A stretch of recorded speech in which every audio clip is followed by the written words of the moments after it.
Welcome to episode 44 of the Focus on Gaming podcast. My name is Tom, and I'm here with Duncan, Martin, and Michael Nurney, who is the author of 8-Bit Stories, fantastic book, which I do have with me here. Hey. All about the 8-bit era in the UK. Fantastic read, Michael. I really Thank you very much. you sending us a copy to go through. You're very welcome. Yeah. So, what was your inspiration for the book? Tell us more about it.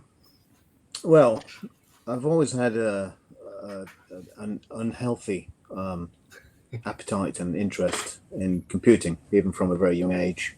Mm-hmm. And I was lucky enough to be born in the very early 70s. So when the 80s rolled around, I was there when the ZX80, 81, the Spectrums, Commodore 64s, and all the rest of it appeared on our shores. But unfortunate enough, as a youth, I was unavailable to buy most of them due to the fact that we couldn't afford them. So I lusted after these machines that I could ill afford until I reached teenage years, early teens, and Mum very graciously bought me one. And then all hell broke loose, where I went to school and we all talked about various computers and girls and, all the rest of it. Tuck shop and various important things of the day. But computing was, what game have you got? Have you got this? Have you got that? Have you got the other? My game's fantastic on the Spectrum, but it's rubbish on the 64. Some unlucky kid had a BBC. Someone had whatever, an MSX or whatever hell they had. All different machines. What was your first machine? My first computer was a Texas Instruments TI-99. Wow. Which was a blessing and a curse. I mean, it was a fantastic piece of kit to someone who had never seen a computer before. Mm. And I loved it. I thought, even as a youth, a kid of whatever, 12 or something, I thought it was well made, it was shiny, it was heavy, it looked like it cost lots of money. It did, but, not till as I got it second hand. But I thought it was fabulous. Went to school the next day or next week, whatever it was, and was instantly laughed at for buying a Texas Instruments TI-99. I didn't know why. Hey, what did I know? All the other kids had the brand new shiny ZX Spectrum or the Commodore 64. One or two had the BBC, and I think that was about it in those early days. Later, a couple of kids got the Auric. They were laughed at instead of me, which was great. The TI-99, I thought it was fabulous, and I thought everybody had one. Nobody had one except me. My ignorance, I thought the shops would be full of stuff for my shiny new computer. No shops had anything for my computer. And your budget was quite tight for this purchase, if I Yes, it was. It was, I don't know, 30, 40 quid or whatever it was in those days. So it was a couple of years old when I got it.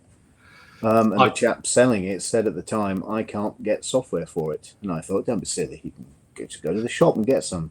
But no, you can't. You can't go to the shop because nobody had it. Nobody stocked it. Nobody sold it. It was being sold off for whatever it was, 30 or 40 pounds at Argos. Nobody wanted the damn thing. You couldn't give it away. No, I was one of the Spectrum people. Was.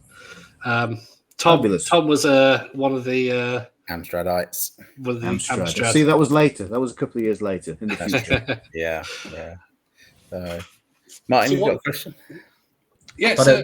So was there any particular software on that you did find, or what it came with? It came with the usual sort of thing of a second-hand computer. It came with a bundle of cassettes with handwritten labels with exotic sounding names that were in fact absolutely dreadful, typed in rubbish, written in BASIC. But they sounded great on the the label. The C15 cassette from 88 Smiths or Boots sounded amazing. They were awful. Very like stick men walking up and down the screen with being chased by an asterisk or something. That was it. It was that sort of quality. So you haven't returned to that with. Oh yes, I love it. Great. Oh, you love it. Oh. Never mind Fallout 76. Get me that stick man with the asterisk on. Every time. I still remember one of my favourite games that we had on the Spectrum was where we had a book that had about one of these 1,000 games. Yeah, and I just loved the fact that you could change it. And there was one particular game that was motocross. It was just one single pixel thing, and it looked like a trolley. But the beauty of those things is that we changed it, so it was then called Tesco Shopping Trolley Simulator. Brilliant. And you just had to get a shopping trolley across some bumps. But in your imagination, did it look like a motocross motorcycle? Absolutely not. It was. I would have been about probably 8 or 9 kind of thing, and my sister and me were sitting there, and we changed all the titles and everything. So everything said Tesco Shopping Trolley. I think when you got to the end of the screen, I think we changed it so it said sort of "Well done, you've got your shopping" or something like that. Brilliant. Have you still got a copy? Oh, unfortunately, no. That book is long gone, I think. Although my dad is not a hoarder, but keeps things, so he probably has still got the book. Oh, excellent. You need to find it. Do you still own the consoles, Michael? So like I have a very hit and miss relationship with consoles.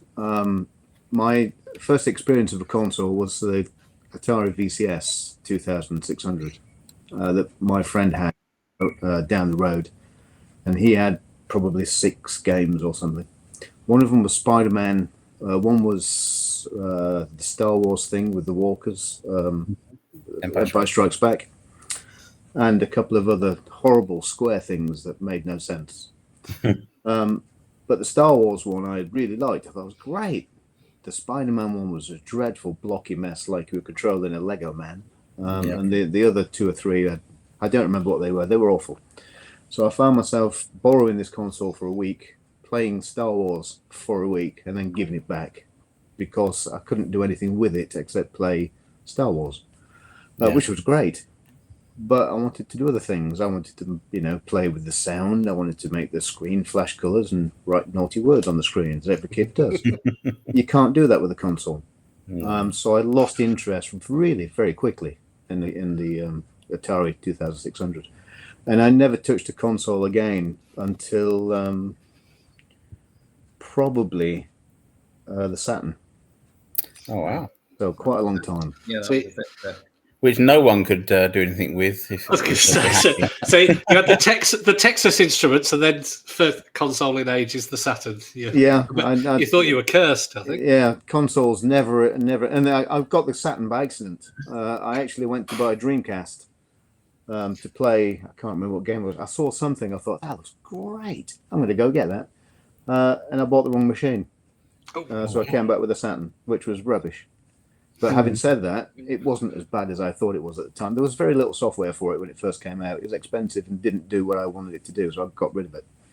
Yeah. But the Dreamcast was what I really wanted, but I got the wrong one. Anyway, it doesn't matter.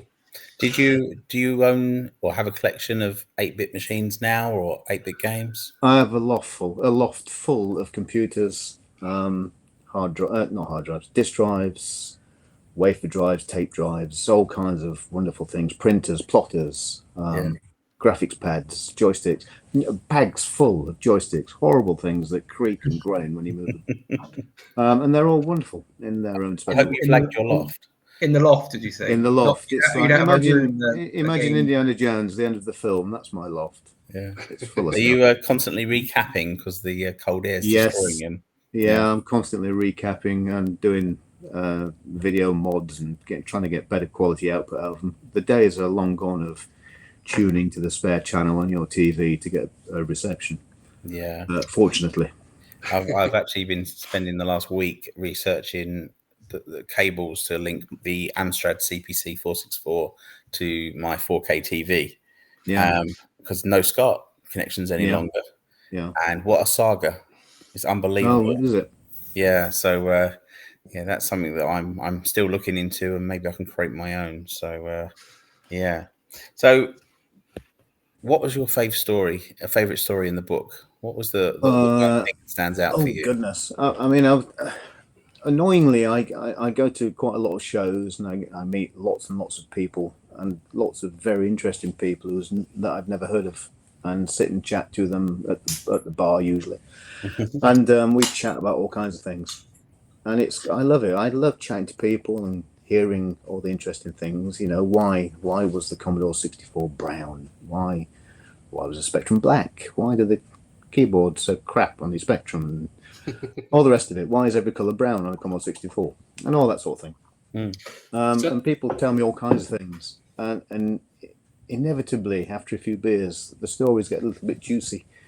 And I can't really, write them down, unfortunately, which is quite annoying because they're the best ones. Funny enough, Gary Bracey told us the same thing. I have had a chat with Gary. So anyway, what's the best stories? I don't know really. I mean, what started the concept of the book really was I was fascinated by the collapse of Commodore, and before that, Texas Instruments. I mean, Texas Instruments didn't collapse, but the computer division did, and this was the initial crux of the story, the book rather. And I researched for probably 3 or 4 years almost why Texas Instruments computer division failed, what went wrong, and I spoke to a few of the people there, but unfortunately none of them really wanted to go on record, so I can't really include any of that, so I didn't, annoyingly. So that was the crux of the story of Texas Instruments. And then the more I read about Texas Instruments, the more the story of the fight with Commodore became apparent. Everyone knows there was a beef between Jack Tramiel and Texas Instruments. That's it's no surprise. But the amount of bad blood that there was, and the amount that Jack Tramiel wanted to see Texas Instruments collapse, I didn't really realize it was, that important to Jack Tramiel. Obviously, it was. But the story of Texas Instruments is quite interesting, so much as Commodore sort of, dug the knife in, but Texas Instruments were fantastic at, destroying their own business. They made every wrong decision you could think of and then reveled in it. You think, what's wrong with these people? They have no idea how to run a business. Yeah. But then Commodore go from the glory years of the very early 80s to an absolute shower, not a bit swear, but the absolute, shower from the mid 80s on. Just dreadful. And that became more interesting as I delved into Commodore, and then the cross between Texas Instruments and Commodore, and then a little bit of Sinclair. And then by the time I'd done, I'd got 1,000+ pages of hundreds of thousands of words, all about these 2 or 3 companies. And I thought, well, there were other companies. So I started to look at Auric, Tangerine, and Einstein, and Sam Coupe, and MGT, and all the rest of it. And before you know where you are, you've got millions of bloody words, and it's a jumbled mess of all. So I've had to tear lumps out of it and try and put it into some sort of legible manner, which is far more difficult than I envisioned, to be honest. You did a really good job, I have to say. I especially like the fact that on certain pages you show the different pricing for the machine through the years, and that was more difficult to research than I thought, because everyone tells you a different price. Every magazine, every newspaper, and every company, special offers. And absolutely. And all that it's complete nonsense. And then you go into a shop and it'd be a different price anyway. So I tried to find an average, and I fully expected everybody to say, "Well, that's not right." August of 1984, I think you find that was $199, and I'm sure it was. I'm not going to argue, but I tried to find an average. They didn't have like official launch prices like they do nowadays, where they'll say we launched them at this price. I mean, the superstar of launchers is Clive Sinclair, who would advertise something and launch it in January, and it'd appear in December, and it'd be a completely different price to what he said it would be, and probably a different product. There was a lot of that went on, not from Sinclair as well, but from lots of other companies. I mean, Auric and the Tangerine Auric, what a thing that was! It's coming. It's not ready yet. Oh, it's here. Same with the Electron. The Electron was a complete disaster. The only people who got anything right seemingly were Commodore, because they were forced to by Jack Tramiel to the left, and Amstrad. Amstrad was brilliant. I wanted a product in 3 months, and boom, there it was. And everybody else made an absolute bloody hash of it. I think the thing with Amstrad was they expected it to last a couple of months, and they would move on to the next thing, and before they knew it, they had something that's still around now. With homebrew. But obviously, you had Dixon's back then that would almost create their own offers. They'd buy so much stock in, they had the leeway to maneuver with packs of games and things like that, and obviously Tandy's and various other outlets at the time. So plenty of leeway. So go on, sorry. I just going to say, I remember we had Lewis Packwood, who's also an author, and we discussed Commodore. They did seem to get the ire up of most people within the industry. Obviously Atari tried to buy Amiga or bailed Amiga out, and then Commodore came in and bought them up, and absolutely. So they all the story of the 1200. It's sorry, Duncan, to cut you off, but I'm just to let you know, Mike, I was born in 1989, so a little bit nothing but a child. I know. And your book goes up to 1988, so it's just I'm not even. But brilliant.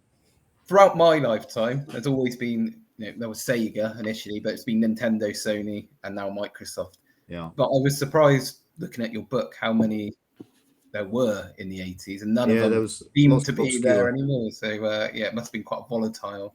Yeah, time. It was very volatile. And if you were unfortunate enough, or your parents were unfortunate enough to walk into a shop and say, "Little Timothy wants a computer for Christmas," madam, we've got this special 16K pair computer with 3 keys and a keyboard that's rubbish on special offer for $49.99. It's ideal.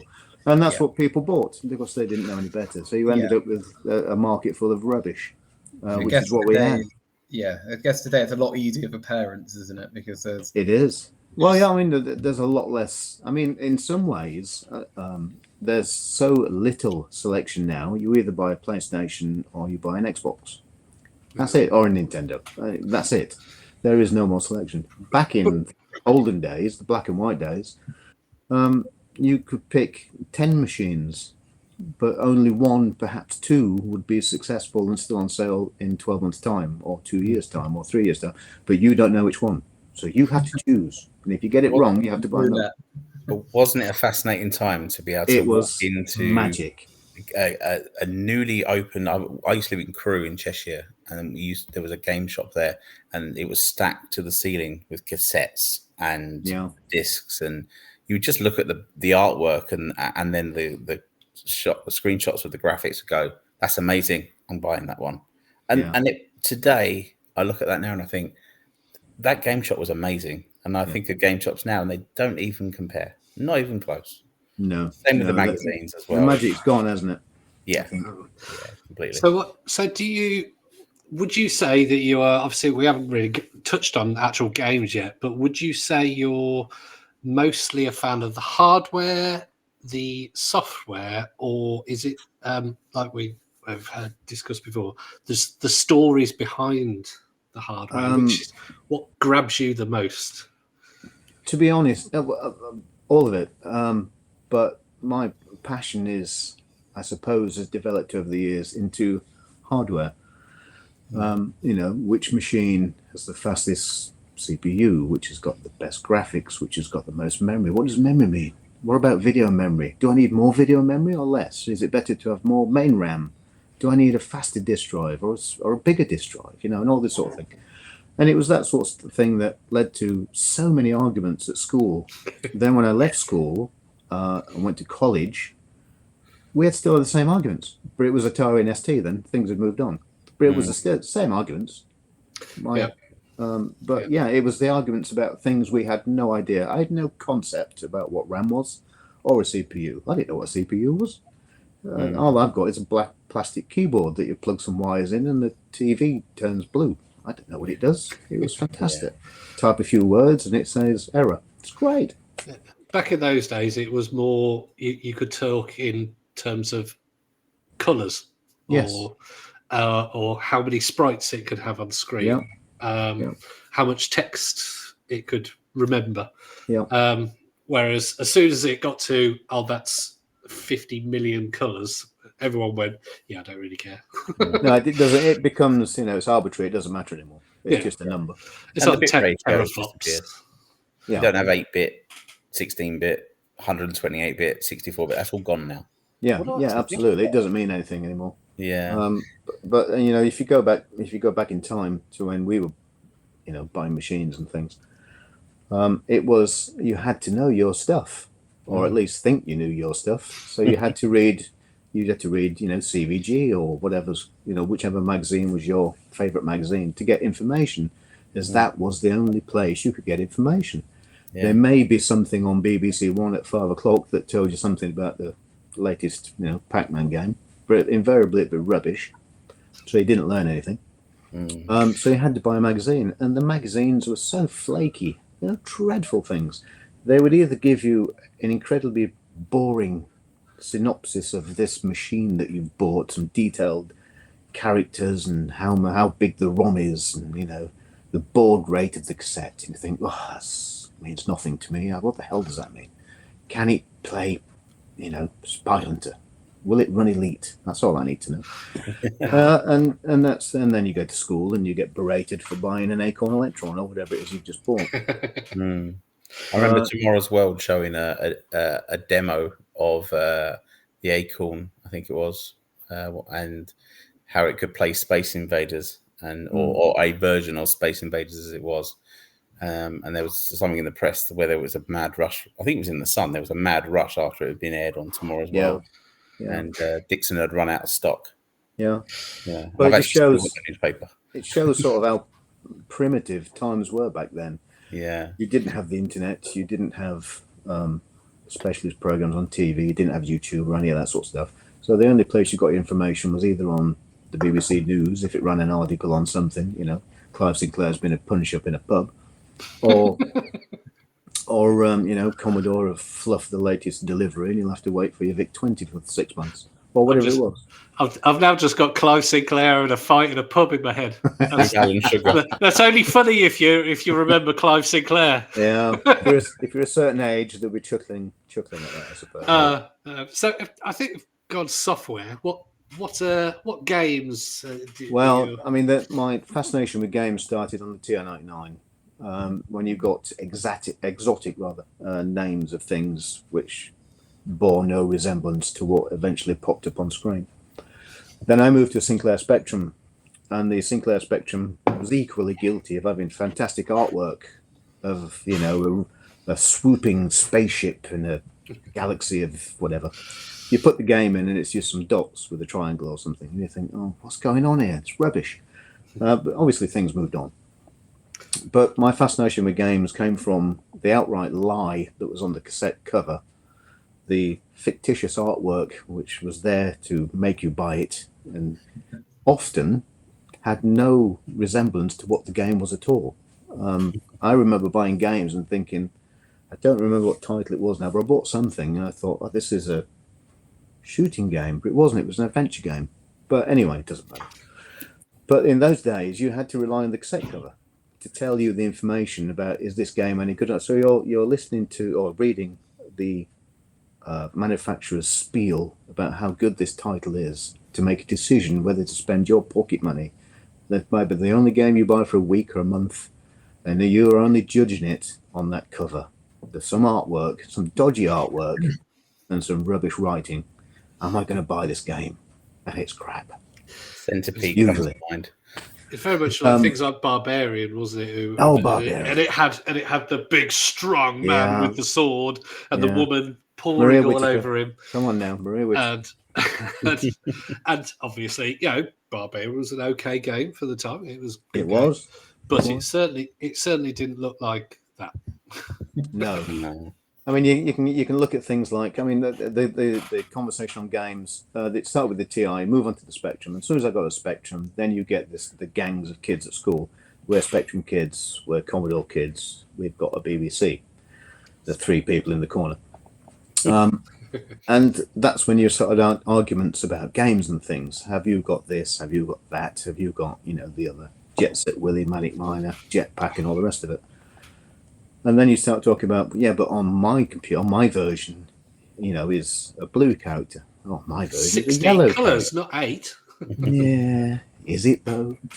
And then you get the wonderful arguments that we had about, does your game play music? No, but mine does. Haha. Has yours got real physics? I don't know. When Chucky Egg, when the man falls off the ladder, does he bounce about the screen as though he's real?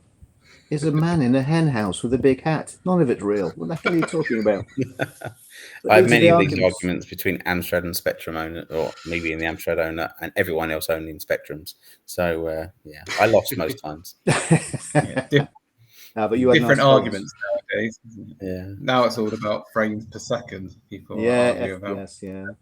A chap at work's been telling me his boys eventually worn him down to buy the new Xbox because it's got more FPSs than the old one. That's what it's the teraflops. It's all about teraflops now. Well, he actually came into work and told me this. He said, I've had to buy my son a new Xbox because it's got more FPSs. I says, how many FPSs has it got? He says, I don't know, but it's got more than the old one, so I've had to buy it. So. Whereas you were arguing about colours. I used to buy that with the missus. The thing is, they've probably got a TV that's restricted to 60 hertz anyway. So Probably. Yeah. Didn't have to worry about what TV you were playing on back then, or obviously if it was a. Well, when I got my first machine, we only had one TV, so I was allowed to use my brand new, second-hand computer, which I'd only just got, probably half an hour. Yeah, can you turn it off now? Emmerdale's on. Oh, God. Yeah. And tapes as well. Tapes, yeah. Loading something for 5 minutes for it to just go fail. Yeah. Tape load error. Yeah, that's the one. Many syntax error were a joy. Yeah. But then you had the joy of pokes and things like that. Pokes, peek and poke. Yeah. Where you could you could interrupt the loading and edit certain things if you knew what you were doing. Or you got them on things like your Sinclair would have pokes that you would load a game and then load another tape and then put the other original tape back in to load the rest. That's and it would give you infinite lives or change something minor.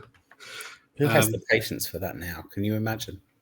Well, you say that if you stick a new game in an Xbox or a PS, whatever the hell it is, PS5, I rather suspect you've got to install 25 gigabyte before the thing will fire up, and then it'll have to update 50 times. Yeah, thank God. Although I've dug out my PlayStation Vita recently, and I've totally been spoiled with load times because I've got games and they're only taking about 20, 25 seconds to load.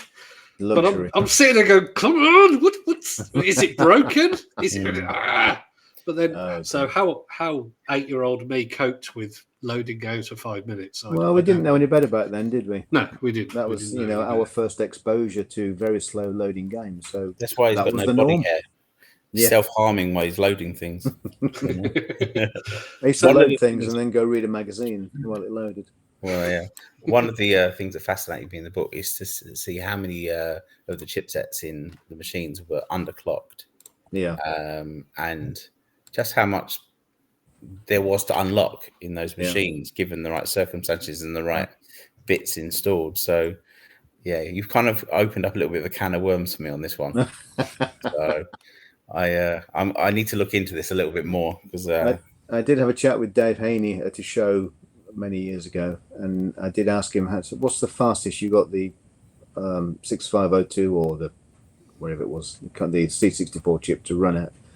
He said we liquid cooled one to 10 megahertz. Oh wow! Before it broke. He said, but we couldn't do anything with it because the VIC chip had only run it just over 1 megahertz, and that it all corrupted. It wouldn't run. So it's completely pointless. The memory wasn't quick enough. The VIC chip wouldn't go any quicker. He said, but we got it to 10 megahertz. That's all that matters. Well, there was somebody, I'm pretty sure, I saw recently, there was somebody who worked out how to do ray tracing on, I think it was the Spectrum, or it might be Commodore. And it was, they obviously it didn't look like something pretty. No, it was no, still no. pretty ugly, but they worked out how to do it. It was the thing they did was something like one frame. It took about 5 minutes to render it. But yeah, so yeah, they're capable of anything. These old computers. They are. They are absolutely. I mean, the thing that fascinated me about a computer is that computer, if your imagination is wild enough, can do anything. It can be anything. It can display anything. It can take you anywhere that your imagination will allow you to go, without being, silly about it. It's not going to take you to ancient Rome, but it can draw, a brown background and a couple of centurions or whatever. So if your imagination is wild enough, as a kid's is, in a 5, 6, 7, 8-year-old, that machine will transport you anywhere. And you could be a commander of an army, you can fly a spaceship, you can drive a racing car or a motorcycle or whatever else. And that was the joy of the machines back in those days. Yes, the graphics were rubbish. Yes, the sound was dreadful, more or less. But your imagination made it so much better. Yeah. Filled in the blanks, as it were. Definitely. So what are you playing at the moment? What am I playing at the moment? Well, nothing, much to my nephew's disappointment. I've got a fast... Underneath me is a desk that is full of PC parts. And my nephew is deeply disappointed in me that I have quite a fast PC with a big SSD drive and an RTX graphics card and blah, blah, blah. And it's all shoved in a box because I use it to put in my cases to demo them. When I finish demoing them, I take it out and shove it all back in the box and don't play anything. And he gets really annoyed with me because he wants to play whatever. Fortnite, Fortnite, whatever he wants to play. On some ridiculously high resolution that you can't do at home, and he can't do it here because all the bits are shoved in a brown box in the floor. So he gets quite annoyed. But at the moment, I've been playing. I've actually gone back to Fallout 4. I've been playing through Fallout 4 briefly. Nothing to do with the TV show. I didn't even know the TV show was coming until I saw it advertised sort of a month before it came, which was a nice surprise. Really enjoyed that, by the way. Yeah, it's very good. I've just finished it as well.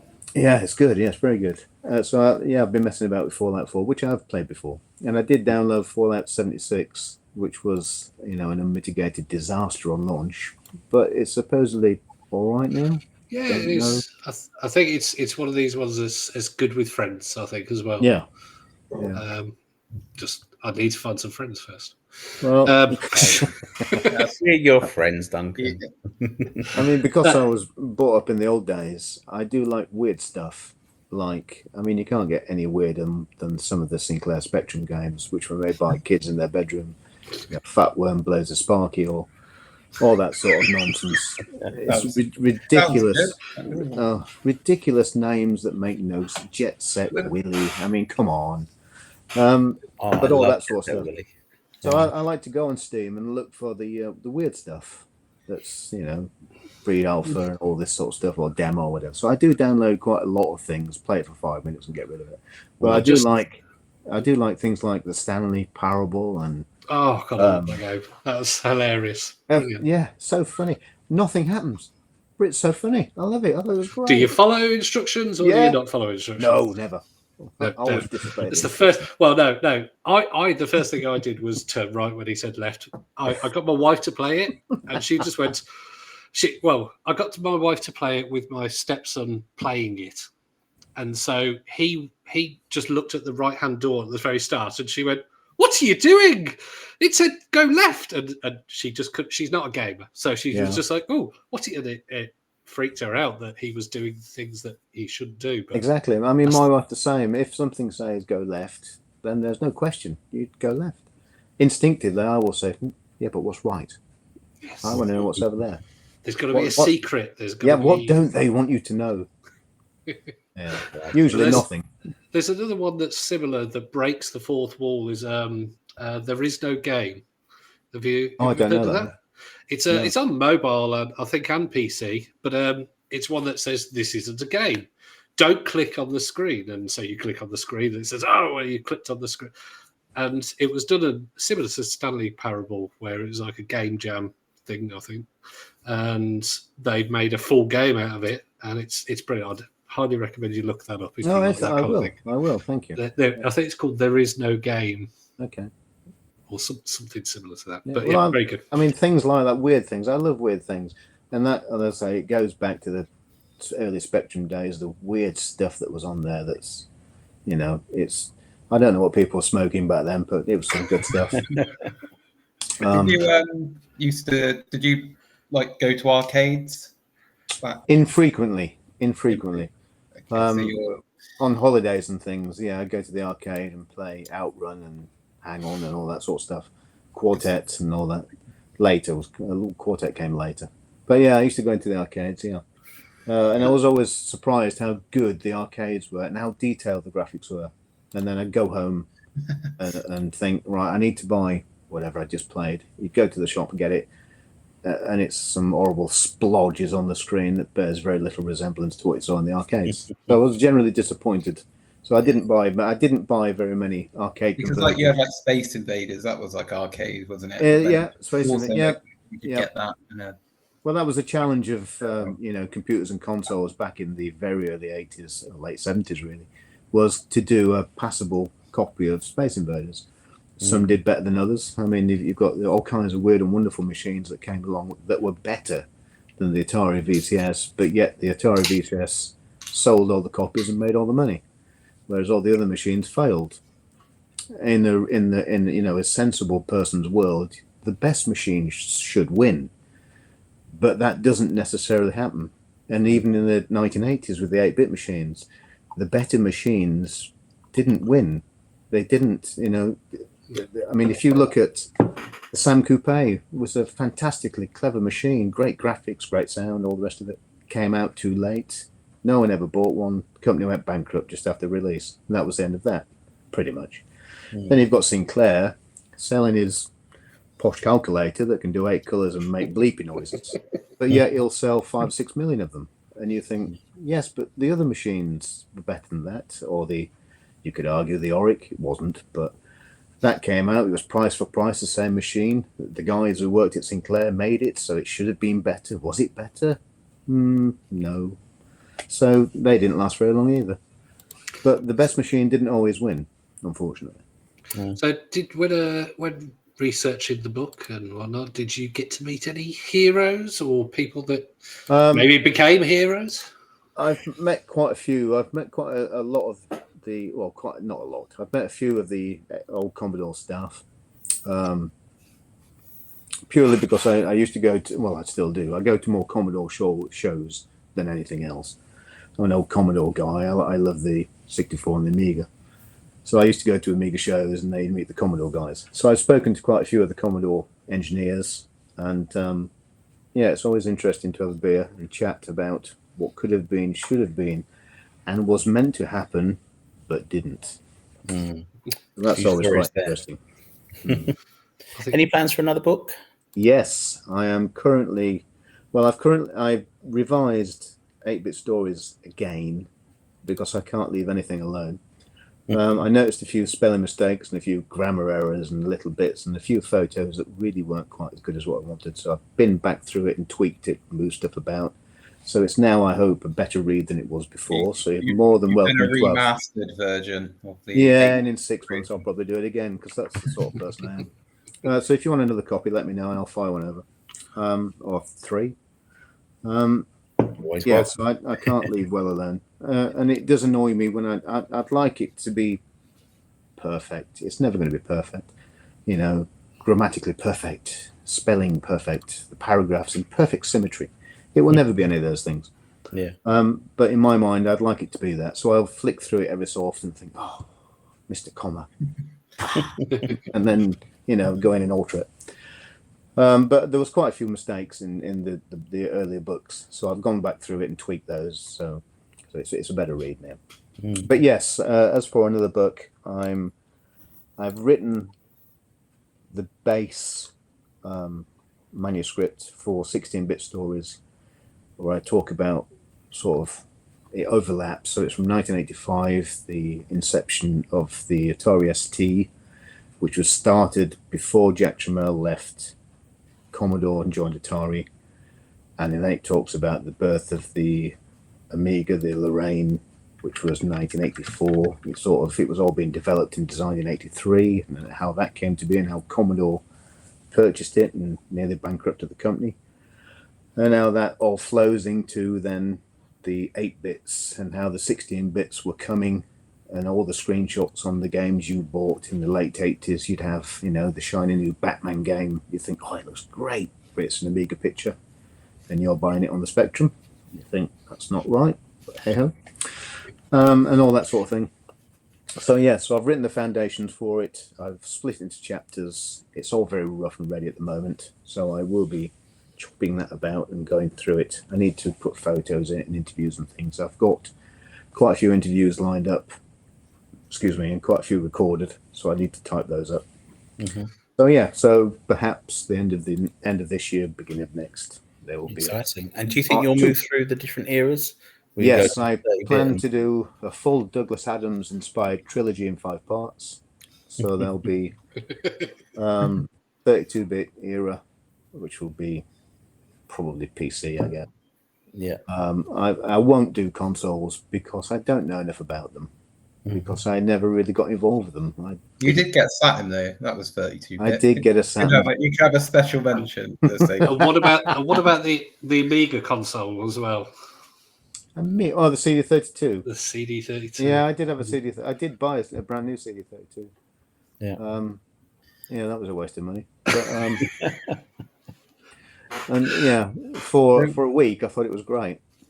So what was it about the console? Because at the time you would have the NES, the SNES, the Mega Drive, the Master System.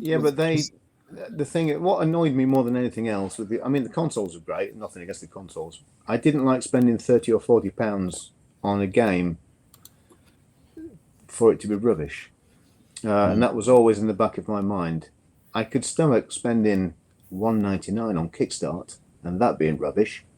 It wasn't. It was quite good, but I could spend a few pounds, £5-10 on a game, and you could think, oh God, that's a waste of money, and be annoyed with yourself. But if I'd gone out and spent 40 or £50 on something, and it turned out to be rubbish, I would be extremely angry, and I should write to Barry Tuck and be very displeased. So so it was the games that got me on consoles. They were too expensive, and cartridges, yeah. And you couldn't do anything back in the 80s. You couldn't do anything with them. So, you can't do anything with the consoles, sort of now. But really. But you couldn't do the pokes. You couldn't do the. No. You couldn't have. Pirated versions as well. Exactly. You couldn't copy your mate's tapes. I've yet to see a Boots the Chemist cartridge for a Nintendo. There isn't one. But not only that, I enjoyed the games that had loads of buttons because I was an idiot kid who loved to know where all the buttons did. If you'd have a flight simulator or a tank or a boat or whatever it was, and it had loads of buttons, I'd think it was great because I'd write them all down on a bit of paper and think, right, this one makes it go left, this one goes right, this one elevates the turret, and think, blah, brilliant. So I'd be really deeply involved with pressing all the buttons, which you couldn't do on a... Yeah, with home console, you have A and B, wouldn't you? Yeah, pretty much. So jumping platformers, wasn't it? Yeah, but I did like the fact you could shove a cartridge and turn it on and the game's there. I did quite like that. That was good. Yeah, and if you had an action replay, you could always chuck in a few cheats. And the action replay, what a wonderful device! Yeah, love my action replay, marvelous. In fact, my one kept my Super Nintendo going when I accidentally dropped it and it went upside down and destroyed the cartridge slot. If I put the action replay in there and then the cartridge on top and then tilted it in one direction, it still worked. Brilliant. Yeah. That's your version of blowing into the cartridge, isn't it? We won't be talking about blowing on this podcast. So tell us about what you're doing now. What sort of industry are you in? What sort of things are you doing? Work-wise, I work for I work for Singer UK, which is a Porsche sports car redesigner, and we rebuild Porsche sports cars and make them bigger, faster, flashier, and more shiny. And they cost lots and lots of money. So yeah, I work for those guys. So we're very busy at the moment making shiny motor cars. I understand you have a bit of a side project as well. I do. I thought we weren't talking about that. Oh, that side project. Yeah. No, I thought that was pretty cool when I found this. Obviously, looking you up. Was that on the website? Commodore PET. Is it Commodore PET or PET? PET. PET. Commodore PET. Modern PC cases, but handmade, designed and built, and it has ATX cases that look like Commodore PET computers. As with everything I do, there's a long story, but I'll narrow it down to a condensed version. Many years ago, I saw. Did I see? I saw. I don't know. I saw something, a picture or an advert or something for a Commodore educator, and I didn't know what that was. No idea what that was. Years later, I was reading through some internet when the internet was new and shiny and not full of adverts. There was a website for the history of Commodore machines. It's probably still there, and it had the Commodore educator on there, and it's basically a Commodore PET, the square metal cased thing, but it's got a green screen, not color for some reason, but green screen, and it's got a Commodore 64 inside it with a various little bits of add-ons. It's basically a Commodore 64 in a PET case. And I thought, what a cool idea. Never seen one. I'm going to make one. So I looked around and bought a second-hand busted PET. And I had this busted PET for probably 10 years, sat there doing nothing. So I thought, right, I'm going to strip it and convert it. I couldn't bring myself to pull it apart, even though it was rusty and it was a mess of a thing, which I've since rebuilt and it now works. But I couldn't bring myself to pull it apart and, cut it up and change it. So I didn't do that. So I thought, right, I'll make one. I'm going to make one from scratch. So I measured the case and all the dimensions and all the fittings needed and things. And then I started sort of drawing it up. And I was chatting to a chap at work who was a designer, CAD designer. I said, could you draw me up in 3D a case like this? He said, yeah, I'll do that for you. He said, what's it for? I said, right. It's a 1970s machine that's going to have a 1980s computer in it. He said, well, that'll be rubbish, won't it?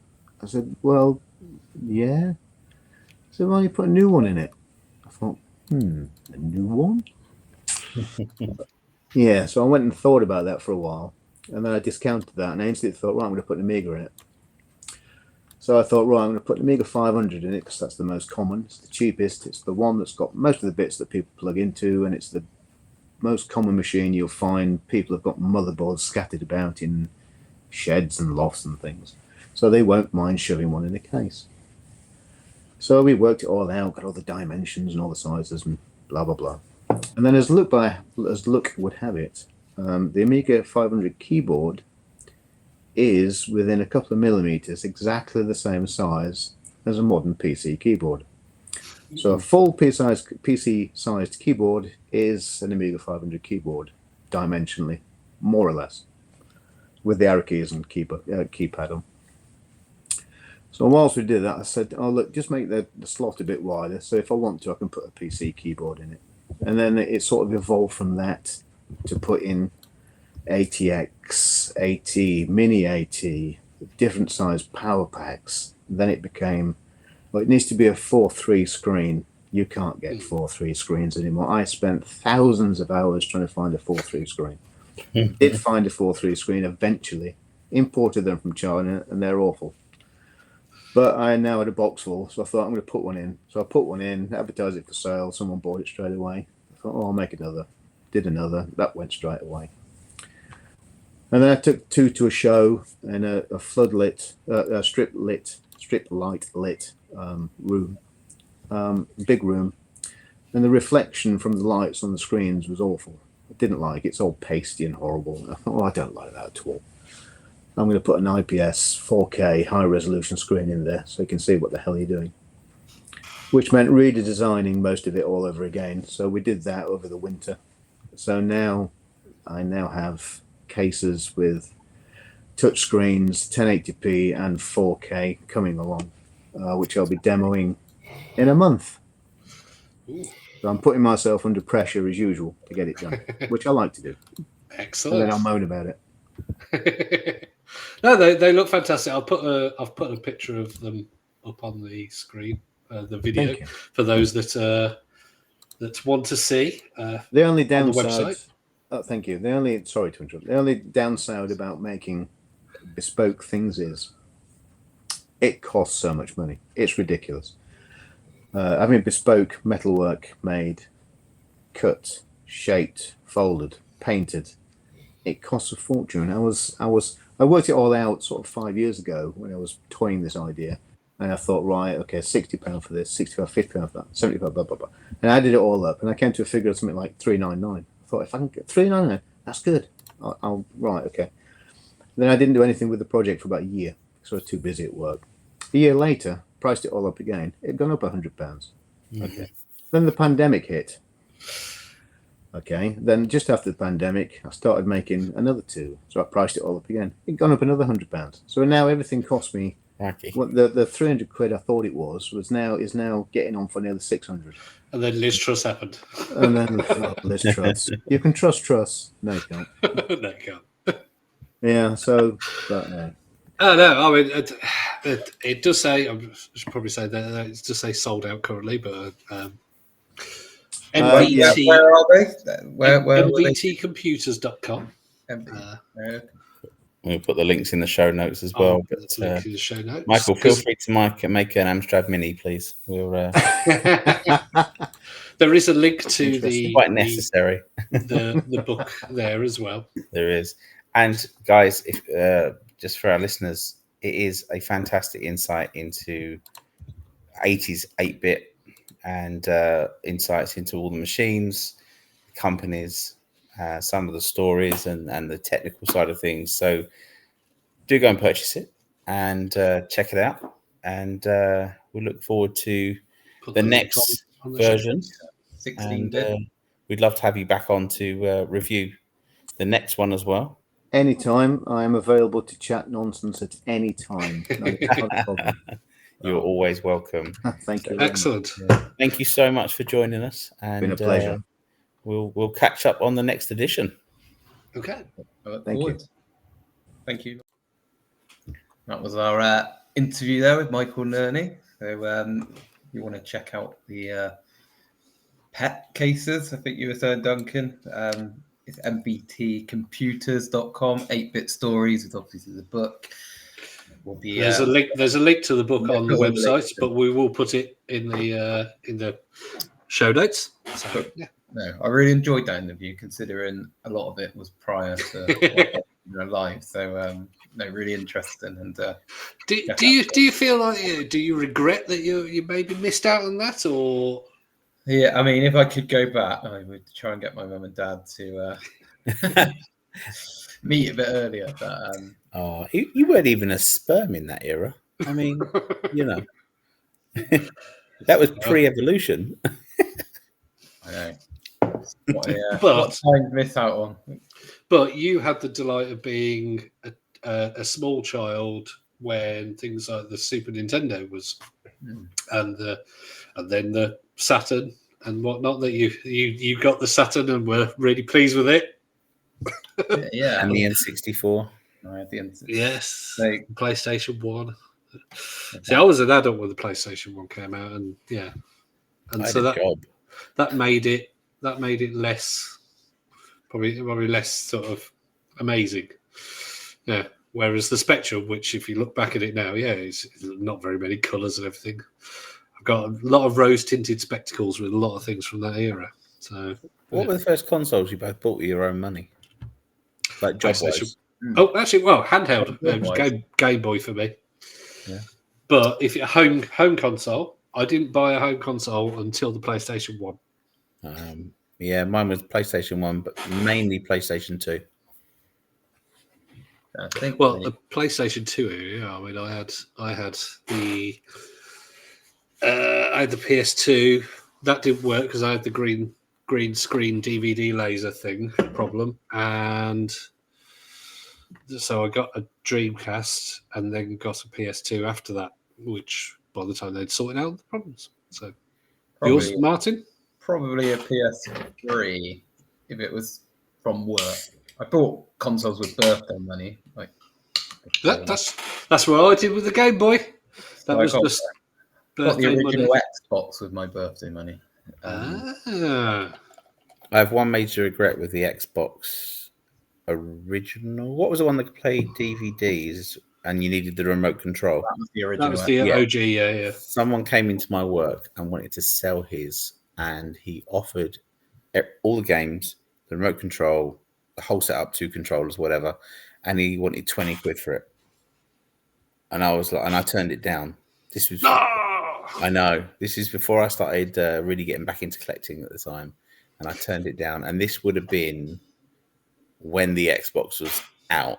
So we're talking what, late 90s, early 2000s, something like that. Something like 2001, 2002. Yeah. So it was still relatively new, and he wanted £20 because he had no money to get home. And I said no. What How was did he wrong get with home? me? What? Mental. Didn't even let him get home, Tom. No, I didn't. No, live here. I was his He- boss he's- as well. He's still there trying to sell his Xbox. So it was snowing at the time outside. So I did let him We go say early. even with the hardware. I mean, there's things like. Do you remember Blink's the Time Cat or the Time Yeah. Sweeper or Yeah, something? wow. There was things like that where having a hard drive meant they could do these new things, and all it did was Blinks. It recorded what you were doing, Mm. and so you could rewind time, you could fast forward time, and whatnot. And so the fact that you could do that was just an amazing thing. You could do that on And- the Sands of Time as well, couldn't you? Prince of Persia. Yeah, I mean, in the PS2, kind of, they did do that. Yes, you could rewind time. But yeah, How they did that, I don't know. But But the Xbox was the first. Well, I don't know. I think it was the first console with the built-in sort of memory. yeah, it was the first built Before in. then, it was You could memory get a card. hard drive for the PlayStation 2, I believe, You could, but yeah. it was like it had to go in the network adapter. It went in the thing, I back. think. There was like a big open space that you could unlock and put it in there. That's where the network adapters went in as well, wasn't it? I think. Yes, I think so. It was about So- £50, I think, which was quite a lot back then. Mm. So, yeah. yeah. But also, it reminds me, you talk about those things that you could record and look back on. Who remembers the PlayStation disc with the dinosaur? Oh yes, the first demo disc. Yeah. Yeah. And that was like ultra realistic in that era. And Okay, right. If you want to go back, who remembers the clown on PCs back in the 90s? Was it Windows is that the one on 3.1? the rolling ball? I can't remember what it was, but there was I think it was a clown. Was it a clown? Is it- But and it's there was clown 3D screensaver. things in Windows that you had to type in a certain command and it would do it. And it was wow, 3D. So this would have been early 90s. Ooh, blimey. But yes, I do remember the realistic dinosaur. Yeah, that was demo disc number 1. Yeah, they're sought after now. They're worth quite a lot of money. Oh, okay. Yeah. And there was the paperclip, wasn't there? The 3D paperclip that would appear on Windows Millennium Edition. And that would just suddenly pop up and give you tips. I think people have blocked out Windows. Yeah, I really loved it. And I had a Homer Simpson or a Simpsons screensaver where Homer would walk across the screen and he would say "doll," and then you had Sideshow Bob that would walk into the A rake. and it'd hit him in the face, and he'd go, "Ugh." So, yeah. Was that like something where when you got it, you're like, oh, this is going to be really funny, and then after the 10th time of turning, Do you know what? Well, Homer. You used to be able to get these screensavers, and I don't know if you remember this, Mike, but you used to be able to get screensavers in what was the pound shop back in the day. They come in a box, and they'd either be like a music video or an animation. The Simpsons one, I never got tired of it because it looked like the cartoon. But the Star Trek one, that got on my tits, and there was also a Michael Jackson from the History album one, and that was mega annoying. And the video was tiny, because that it couldn't cope with playing the video any other way, and that was irritating as well because it was always like jumping into the song "Childhood" and too much. it was big deal, wasn't it? Or big industry having screensavers and whatnot. My old phone that I was chatting about last week. Myself and my partner were talking about it. We're just saying, remember when people used to buy screensavers for their phones? Yeah, it would be like a terrible pixelated screen mask or something, and then when people would buy ringtones, wouldn't they? Well, nowadays, people just have their phone on silent, whereas back in the day, you would have like I don't know, like an Eminem song coming through. Yeah. Like, deep, deep, deep, and you've got mail. Do you remember that one for the messages? You've got mail. Oh, that was AOL, wasn't it? Yeah. That was the first broadband I ever had was AOL. Well, I had to have it because all of the broadband providers required a credit card, and I only had a debit card. And so the only one that took debit card was AOL. And so, I had AOL for a couple of years. Awful experience. I ended up nearly taking them to court, but that's for another. That's another story. Another story. That's God. They were fined something like, I think it was $1.5 million from you. I wish, but no, for doing the same thing basically for bad practices. And so my first was Blue Yonder, and then I had a dial-up, which was 1 penny a minute. This was before you could get unlimited dial-up. Yeah, 1 penny a minute. I think it was a free serve. Free serve. They had the lifetime connection. Like you could pay something like £100, and that was it. You could have free internet for life. Yeah. And my dad still had free serve email address until it stopped being a thing. Oh God, I want to say it's within the last sort of 7 years. It wasn't for life then. No, it wasn't for life. Your dad could sue them. I had shares in free serve. Oh dear! I know we were gifted them by the Dixon's group when I worked there. Okay. I think I had like £500 worth of shares. And we eventually that was suddenly worth 500 pence. Well, I sold them just before it went tits up and made some money out of it, so I was okay. Nice. And then I had, do you remember Coolshaw numbers? So it was called BT Coolshaw, and they would sell unique telephone numbers. Oh, yeah. It'd be like 007. 0101001. Yeah. And eventually they went down to a penny a card. So we just bought all of them and then sold them to all our mates for like a couple of quid each, made money off it. But obviously we grabbed all the best numbers. Many great things. But I had a T100 Samsung flip phone that had the first TFT screen, and it had a 5-second animated aquarium, and then you could change it between several different things like a UFO and God knows what else. But we were so fascinated by this amazing screen, and what we would do, working in phones at the time, a new phone would be announced, so we'd get rid of it, get another one, and every month you'd have a new phone and a new game and a new whatever. So good times. Well, yeah, I just think back to they were good games like Snake and whatnot, but yeah, it was like going back in time with the internet with WAP. Oh yeah. And let's face it, porn was like the strip poker things from the Spectrum days. It wasn't sexual at all. It was pretty dire. Live information was live-ish because it was basically internet light, but internet very light compared to nowadays. Yeah. Not good. But anyway, talking of on this day, have we got anything big from on this day that anyone's found? I saw from not that good on this day, on the 18th of May. Okay, you can. It was about 2 days away. 9 years ago, The Witcher came out. Duncan, which I know you're a Witcher 3. Witcher 3. Yeah, sorry, I should have Wow, said. that's 9 years old. Wow. It's crazy. And the That is- original Red Dead Redemption came out 14 years ago on that same day as well. So, Okay. I'm looking up for Enter the Matrix. Now, I know the original Matrix movie came out was 1999, but Enter the Matrix, the game, came out 21 years ago. That's a blast from the past. It's still a great game.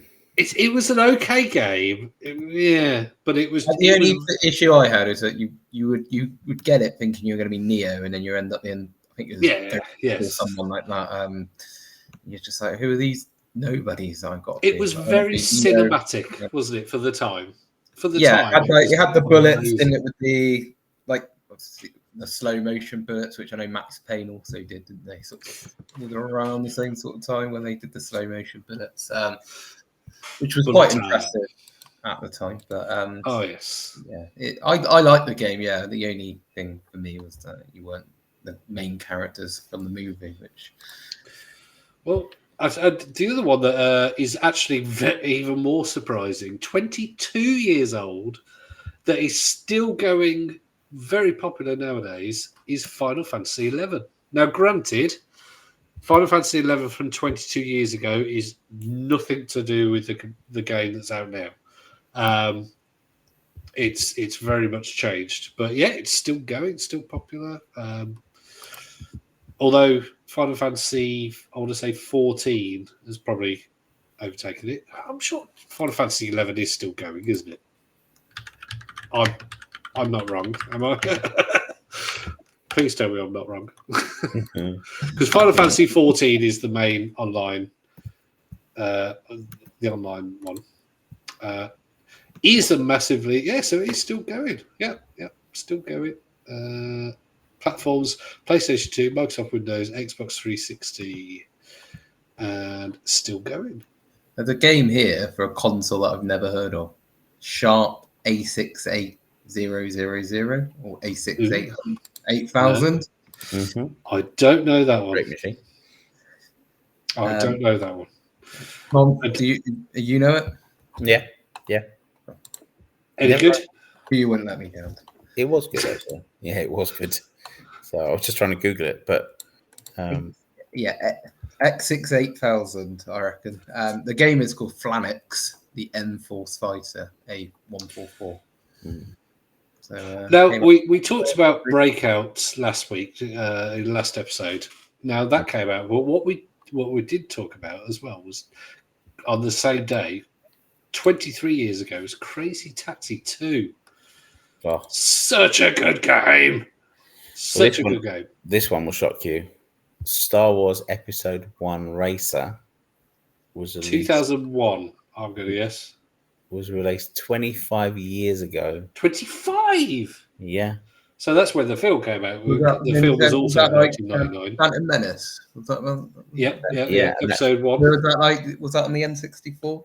That was on the N64 and PC. Yeah, I remember it. And obviously, we've just had the 25th anniversary re-release of Phantom Menace at the cinema. So, highest grossing re-release for any cinema in the cinema ever. So, I say, it doesn't matter what the various Star Wars haters and everything say, or even those that like Star Wars that say that. I enjoyed the prequels when they came out. Yes, okay, there may be problems with this and new ones and whatnot, but as individual films, I quite enjoyed, especially seeing what's his face, Yoda with a lightsaber and actually fighting. Yeah. For me, because being the age I am, The Phantom Menace was the first Star Wars film that came out when I was alive. Well, and me first. Oh no, the first one when I was old enough to understand it, because 2 and episode 5 and 6 came out while I was alive. I know parents were getting excited, and I was like, well, Darth Maul with the double lightsaber. That was pretty cool. Yeah. That was awesome. People didn't like Jar Jar Binks, wasn't it? He was the one who got a lot of stick. Do you know he was Yeah, originally meant to be played by Michael Jackson? What, Jar Jar Binks? Yeah. How crazy is that? Glad he Yeah, I didn't. mean, that was crazy. I mean, that guy got death threats and everything, and it was no. I mean, the guy. I mean, he's been interviewed. I think I thought it was an actual person, is it? Jar Jar Binks, the guy who did the voice. I mean, apparently he nearly committed suicide and all sorts because of the hatred and everything. It was just disgusting, and It was. and you get three types of Star Wars fans. You get the ones who are just like, it's Star Wars, I love it, kind of thing. You get the fair weather ones, which I'm a bit of, I like Star Wars, it's good, but I'm not purposely gonna get everything Star Wars. And then you get the really, unfortunately, lots of toxic ones. Yeah. And if you don't like something, that's fine. You don't have to like a particular part of it. But you know what? It doesn't mean that something's trash. It doesn't mean that something's, you need to hate on something. Just go, I don't like that. Okay. Well, on that note, I'm going to give you one final game which will shock you. Are you ready? Come on.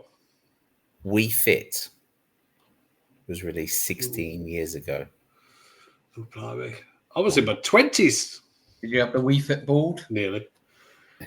I had it and broke it. That's not good. Now, is that commenting on you, or is that commenting on the Wii Fit's quality? Well, in that era, I was slim. Did you break So it? the quality. So the quality was the fact that I let it drop. Standing on it that you broke it. It wasn't. You didn't like smash it up or something. No, I just dropped it off the sofa and it obliterated it, which I managed to do with the Virtual Boy as well. So Oh, no. I just need to be more careful. So yeah. So yeah. There we are. Excellent. Right, so a good episode all round, I think, with Mr. Nurney. And next week we're talking about our gaming mistakes, gaming. I think big regrets or mistakes, things that you think, oh God, I just I'm spent going to full have price to on have a that. good think about that. Because I'm sure there are. But We've got a week to think probably about. like me headbutting my Game Boy Advance. That'd be a regret. But it's disturbing. purchases would be something I'll look for as well. I have smashed up quite a lot of game things, so I'll write a list. Do you have anger issues, Martin? I do enjoy your stories of destruction, Martin. That game about that was Mario Kart. I think I did smash up a PlayStation controller playing Abe Odyssey. So on the PlayStation. That was a tough game. I think I snapped an Amstrad joystick once out of frustration. All right. Next, I'll save it. Episode 45. Episode 45, boys. Yeah. This is a preview, guys. So yeah. So check out our Facebook page and let us know your gaming mistakes ready for next week, and we'll read some of the comments on there. How about that? Yep. And this is a surprise to the other two on the podcast. I have actually set up a Patreon. It's not fully set up yet, but it's basically at the moment it's a buy us a coffee kind of thing. So more, you can currently buy us coffee, but it might get expanded in a future update. But I'll let you know. Right. There we are. So goodbye. on that note, Till next time. Goodbye.